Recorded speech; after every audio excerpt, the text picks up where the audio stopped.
Hi friends, இப்போ நம்ம பாக்கியலட்சுமி பார்க்க போகிறோம். பாக்கியலட்சுமியில் வந்துட்டு நம்ம இனியா லட்டு இருக்கே, அதுக்கு வந்து நிறைய கிஃப்ட் வந்துருச்சுன்னு ரொம்ப ஹாப்பியாக இருக்குது.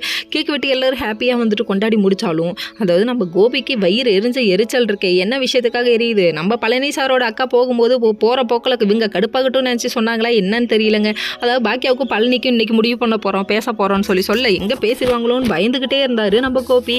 உனக்கேப்பா இவ்வளோ வயிறு எரியுது? அவங்களும் சந்தோஷமாக இருக்கட்டுமேப்பா, உனக்கேப்பா காண்டாகுது அப்படிங்கிற மாதிரி ஆயிடுச்சு. இதை ஏன் நினச்சி கடுப்பில் உட்காந்துருந்தவர் சரி நான் கிளம்புறேன்னு சொல்கிறாரு. மொத்த குடும்பமும் கண்டுக்கலேன்ற காண்டு வேறு. அதுக்கப்புறம் சரின்னு சொல்லிட்டு வெளியே வந்துட்டார். இதை பற்றி கண்டிப்பாக நம்ம பாக்கியாட்ட பேசி ஆகணும்னு சொல்லிட்டு இவங்க முடிவு பண்ணிட்டாங்க. ஃபங்க்ஷன்லாம் முடிச்சுட்டு எல்லாரும் போட்டோம், அப்போ நம்ம பேசிக்கலாம்னு சொல்லிட்டு இவங்க முடிவு பண்ணிட்டாங்க. முடிச்சதுக்கப்புறமா இவங்க ஃபங்க்ஷன் முடிச்சு கிளம்பிட்டாங்க.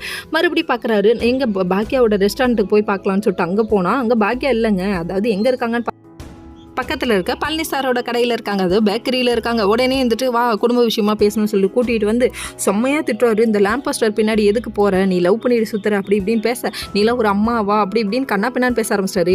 பேசாத, திரும்ப அதே பேசாத அப்படின்னு சொல்லிட்டாங்க. கடுப்பாகி கத்தி விட்டாங்க. அது மட்டும் இல்லைங்க, என்னை பற்றி பேசுறதுக்கு நீ யார் அப்படின்னு சொல்லிட்டாங்க.